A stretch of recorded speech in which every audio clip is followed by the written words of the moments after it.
हम लोग पिछले क्लास में निवेश गुणक को बहुत विस्तार से समझे थे। आज निवेश गुणक से जो न्यूमेरिकल प्रश्न बन सकते हैं उन न्यूमेरिकल प्रश्नों पर हम लोग चर्चा करेंगे। कुछ प्रश्न बोर्ड में लिखे हुए हैं। चलिए हम लोग देखते हैं कि निवेश गुणक से किस किस प्रकार के न्यूमेरिकल प्रश्न रहते हैं। प्रश्न देखिएगा, पहला प्रश्न है, आज का पहला क्वेश्चन है, क्वेश्चन नंबर 1 देखा जाए कि एक अर्थव्यवस्था में एमपीसी दिया हुआ है 0.75। यदि निवेश में 1000 करोड़ की वृद्धि होती है तो आय में, उपभोग में और बचत में कितनी वृद्धि होगा, ये हम लोगों को निकालना है। ध्यान से देखिएगा, क्वेश्चन नंबर 1 क्वेश्चन में दिया हुआ है कि एक अर्थव्यवस्था है, उस अर्थव्यवस्था में एमपीसी कितना है 0.75। अब देखिए दिया हुआ है कि अगर इन्वेस्टमेंट कितना बढ़ाया जाता है 1000 करोड़, इन्वेस्टमेंट में वृद्धि किया जा रहा है कितना, delta I equal to 1000 crore. तो क्या निकालना है, तो जब निवेश 1000 करोड़ रुपया बढ़ता है तो निवेश के 1000 करोड़ बढ़ने से आय में कितना वृद्धि होगा, ये निकालना है। उपभोग में कितना वृद्धि होगा और बचत में कितना वृद्धि होगा, ये तीन चीज हम लोगों को निकालना है। डेल्टा वाई निकालना है, डेल्टा सी निकालना है और डेल्टा एस निकालना है। ध्यान दीजिएगा, के इक्वल टू निवेश गुणक निकालने का फॉर्मूला है के इक्वल टू 1 माइनस एमपीसी। हम लोग पिछले क्लास में चर्चा किए थे, निवेश गुणक निकालने का फार्मूला है के इक्वल टू 1/1 माइनस एमपीसी। यहाँ हम लोग क्या करते हैं, एमपीसी का वैल्यू पुट करते हैं, 1 माइनस एमपीसी के जगह में कितना है 0.75। अब बताइए के इक्वल टू 1/1 में 0.75 अगर घटाएंगे तो ये 0.25 हो जाएगा। ये पॉइंट हटाएंगे तो यहाँ 2 जीरो, अब इसको काट दीजिए, हो गया 4।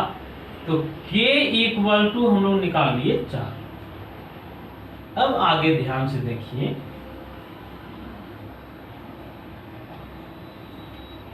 हम लोगों को निकालना है डेल्टा वाई। हम लोग जानते हैं कि निवेश गुणक निकालने का फार्मूला है delta Y by delta I, K equal to delta Y by delta I. यहाँ के निवेश गुणक है, डेल्टा वाई आय में परिवर्तन है और डेल्टा आई निवेश में परिवर्तन है। हम लोग के निकाल चुके हैं कितना 4, डेल्टा वाई निकालना है और डेल्टा आई दिया हुआ है कितना 1000 करोड़। अब ध्यान से देखिएगा, डेल्टा वाई कितना हो जाएगा, तो delta Y equal to 1000 crore को 4 से गुना कर दीजिए, ये हो जाएगा 4000 करोड़। तो डेल्टा वाई बहुत आसानी से हम लोग निकाल लिए। अब चलिए हम लोग डेल्टा सी निकालते हैं, उपभोग में परिवर्तन निकालते हैं। हम लोग ये बात जानते हैं y equal to C plus I. यहाँ y आय है, राष्ट्रीय आय है, c उपभोग व्यय है और i इन्वेस्टमेंट है। तो हम लोग इसको लिख सकते हैं delta y equal to delta c plus delta i। अब देखिएगा, हम लोग delta y minus delta i अगर कर दें तो डेल्टा c निकल जाएगा कि नहीं। तो डेल्टा c बताइए, डेल्टा c कैसे निकलेगा, डेल्टा y के जगह में 4000 करोड़ और डेल्टा i के जगह में 1000 करोड़। तो 4000 में 1000 अगर हम लोग घटा देंगे, 4000 करोड़ में 1000 करोड़ घटा देंगे तो कितना निकल जाएगा 3000 करोड़। अब देखिए हम लोगों को निकालना है डेल्टा एस, बचत में कितना परिवर्तन हो रहा है। ध्यान दीजिएगा, हम लोग को डेल्टा एस निकालना है। डेल्टा एस निकालने के लिए एक फार्मूला पर हम लोग आते हैं, M P S equal to delta S by delta Y. अगर एम पी सी 0.75 है तो एम पी एस कितना हो जाएगा? हम लोग जानते हैं M P S equal to 1 minus M P C, तो क्या हो जाएगा? M P S equal to 1 minus 0.75 equal to 0.25। तो हम लोग एम पी एस के जगह में लिख सकते हैं 0.25 इक्वल टू डेल्टा एस पता नहीं था, डेल्टा वाई पता है। डेल्टा वाई हम लोग निकाल चुके हैं, कितना? 4000 करोड़।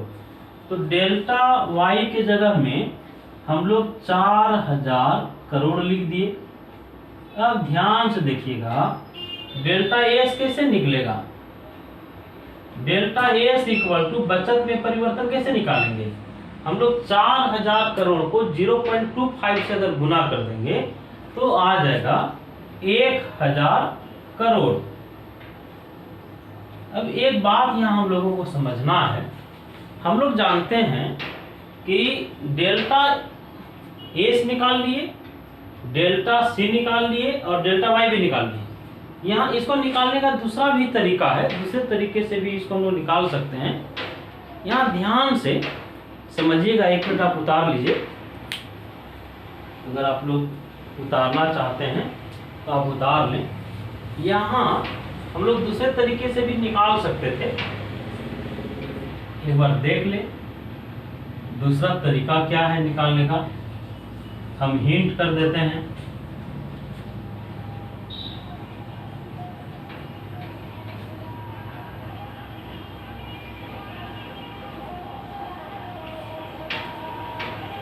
जैसे हम लोगों को पता है y equal to C plus S, C plus S.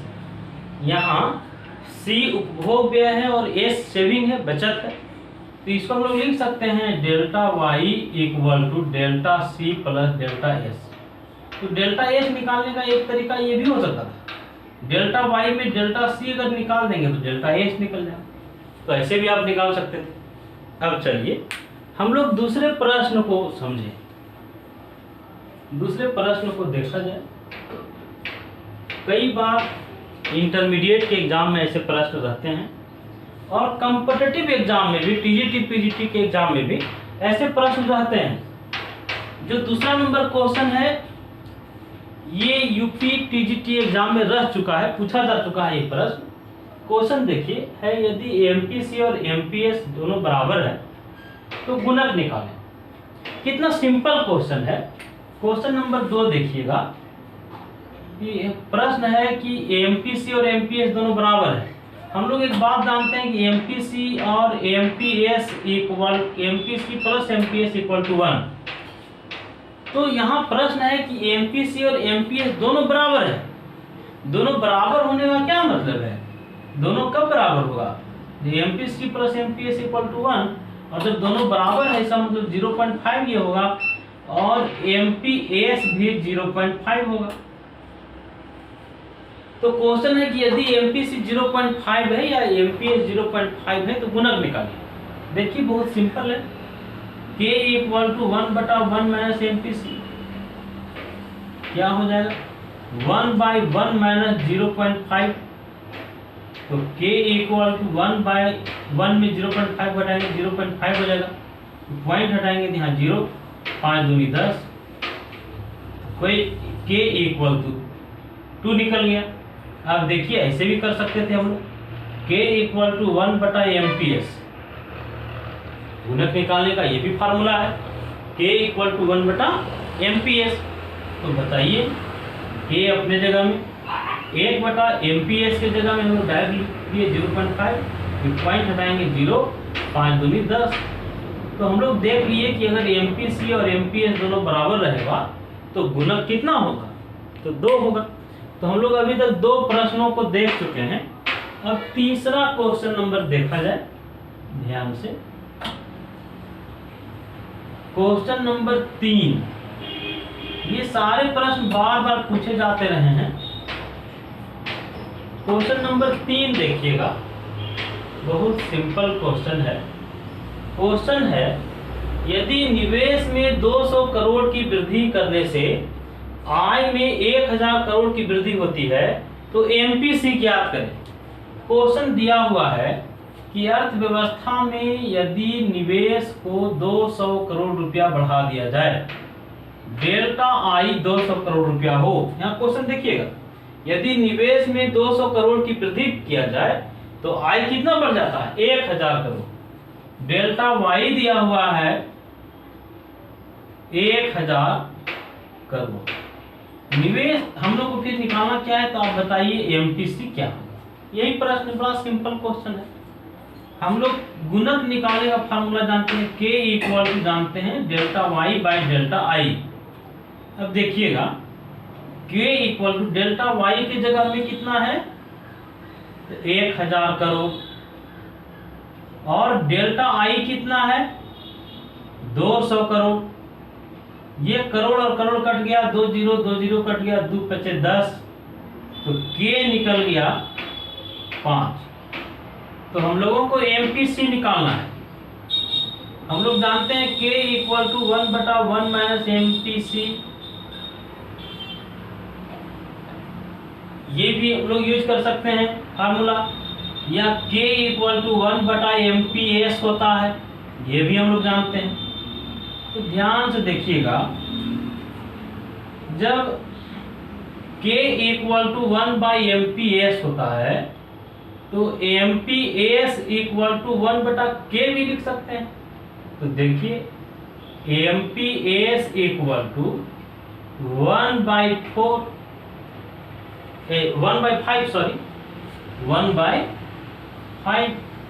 अब आप निकाल लीजिए, MPS निकाल लीजिए, कितना हो जाएगा 0 पॉइंट, यहाँ भागा दीजिए 5 से 1 को, 5 दूनी 10, मतलब 0.20 हो जाएगा। MPS जब 0.2 जब आ गया तो MPC कैसे निकलेगा, MPC निकालना था। हम लोग जानते हैं MPC equal to 1 minus MPS, तो MPC इक्वल टू 1 माइनस 0.2, तो MPC इक्वल टू 0.80 आंसर हो जाएगा। तो बहुत सिंपल क्वेश्चन रहता है, बहुत टफ नहीं रहता है। अगर पिछले क्लास को आप अटेंड किए हैं और सारा न्यूमेरिकल, सारा थियोरिटिकल पोर्शन को अगर आप देखे हैं तो न्यूमेरिकल बनाना बहुत टफ नहीं है। अब चलिए एक लास्ट क्वेश्चन है, हम लोग चौथे प्रश्न को देखें, और इससे रिलेटेड और भी बहुत सारे न्यूमेरिकल्स बनते हैं और बार बार पूछे जाते हैं। देखिए, हम बार बार एक बात आपसे जिक्र करते हैं, आपके साथ चर्चा करते हैं कि NCERT 11वीं और 12वीं के सिलेबस को अगर आप एकदम क्लियर कट रूप से समझ रहे हैं, चीज़ों की एकदम स्पष्ट समझ है, तो उस स्थिति में आप TGT और PGT की तैयारी जो लोग कर रहे हैं उसमें बहुत हद तक हम लोग अपनी तैयारी को कर लेंगे। इसलिए ये पहला स्टेप हो कि बहुत गंभीरता से 11वीं और 12वीं के सिलेबस को हम लोग देखें। जितने भी तरह के न्यूमेरिकल्स क्वेश्चन हैं, जैसे आप जब बजट पढ़ेंगे तो उसमें देखिए कितने तरह के न्यूमेरिकल्स प्रश्न हैं। बैलेंस ऑफ पेमेंट पढ़िएगा तो उसका न्यूमेरिकल प्रश्न को आप देखिए। हर चैप्टर में जो NCERT में जो न्यूमेरिकल्स प्रश्न दिए गए हैं वाकई बहुत ही महत्वपूर्ण है एग्जाम के दृष्टिकोण से।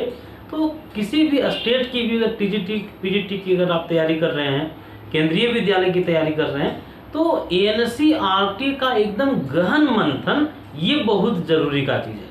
हमसे बार बार लोग पूछते हैं कि आखिर तैयारी का पहला कदम क्या होगा, तो हम तो बार बार यही कहते हैं कि तैयारी का पहला कदम NCERT को पूरा मंथन करना होगा। और जो 12वीं के जो बच्चे हैं वो देख रहे हैं कि हम पूरे 12वीं के सिलेबस के हर टॉपिक को एकदम एक एक करके आपके साथ डिस्कस कर रहे हैं। चलिए हम लोग क्वेश्चन नंबर 4 पर आए। आखिर क्वेश्चन नंबर 4 है क्या, कहता क्या है क्वेश्चन नंबर 4? यदि एक अर्थव्यवस्था में एमपीसी दिया हुआ है, चलिए जो लिखा हुआ है, जो दिया हुआ है उसको लिख लें। एमपीसी दिया हुआ है 0.95। अब देखिए निवेश 500 करोड़ रुपया बढ़ाया जाता है। यहाँ दिया हुआ है डेल्टा आई, निवेश बढ़ाया जाता है कितना? 500 करोड़ रुपया। हम लोगों को क्या निकालना है? जब निवेश 500 करोड़ रुपया बढ़ाया जाता है तो राष्ट्रीय आय और उपभोग में कितनी वृद्धि होगी ये निकालना है। हम लोगों को दो ही चीज यहाँ निकालने कर रहा है, एक डेल्टा वाई और एक डेल्टा सी, दो चीजों को निकालना है। ध्यान से देखिएगा, K equal to 1/1 minus MTC, K equal to 1/1 minus 0.95। ठीक से इसको घटाइएगा 1/0.05। देखिए कोई भी कॉम्पिटिटिव एग्जाम में प्रश्न चाहे जैसे हो, प्रश्न को अगर वो आसान क्वेश्चन भी है तो उसको आपको आसान नहीं मानना है, पूरी गंभीरता के साथ प्रश्न को पढ़ना है और पूरे गंभीरता से एकाग्रचित होकर के जो है उसे बनाना है। क्योंकि कई बार क्या होता है कि किसी प्रश्न को हम लोग आसान बना समझ लेते हैं और प्रायः उसी आसान प्रश्न में गलती हो जाती है। इसलिए कॉम्पिटिटिव एग्जाम में खास करके हम लोगों को किसी भी प्रश्न को सरल नहीं मानना है। जो सरल प्रश्न भी है उसे भी गंभीरता से आप देखें। यहाँ हम लोग घटा लेंगे ठीक से, 1 में 0.95 घटाए तो हो गया 0.05। अब चलिए ये पॉइंट को हटा दिए, यहाँ 2 0, इसको काट दिए तो 20, K इक्वल टू 20। अब चलिए हम लोगों को निकालना क्या है? Delta Y. फार्मूला पर आइए, K equal to delta Y by delta I. गुणक निकालने का फार्मूला हम जानते हैं, K हम लोगों को पता चल गया है, K निकाल चुके हैं। K कितना था? 20। डेल्टा वाई के जगह में हम लोगों को डेल्टा वाई नहीं पता है, डेल्टा वाई की जगह में डेल्टा वाई रहने देते हैं। डेल्टा आई क्वेश्चन में दिया हुआ था कितना? 500 करोड़। तो डेल्टा आई इंटू के करेंगे तो डेल्टा वाई निकल जाएगा। तो delta Y equal to 10,000 crore रुपया। अब हम लोगों को डेल्टा सी निकालना है। हम लोग अभी तुरंत क्वेश्चन नंबर 1 में समझे थे, y equal to C plus I होता है। तो delta y equal to delta C plus delta I. बताइए delta y minus delta I करेंगे तो डेल्टा सी निकलेगा कि नहीं निकलेगा? निकल जाएगा। डेल्टा सी निकालिए। डेल्टा y कितना है? 10,000। डेल्टा आई कितना है? 500। 10,000 करोड़ में 500 करोड़ रुपया घटा दीजिए तो निकल जाएगा 9500 करोड़। आप लोग ध्यान से इसे देखिए और उतारिए। हम लोग कल भी न्यूमेरिकल क्वेश्चन पर ही एक क्लास और रखेंगे। इससे और भी तरह के जो न्यूमेरिकल प्रश्न बनेंगे उन प्रश्नों पर हम लोग कल चर्चा करेंगे। आप ध्यान से इन प्रश्नों को उतार लीजिए। धन्यवाद।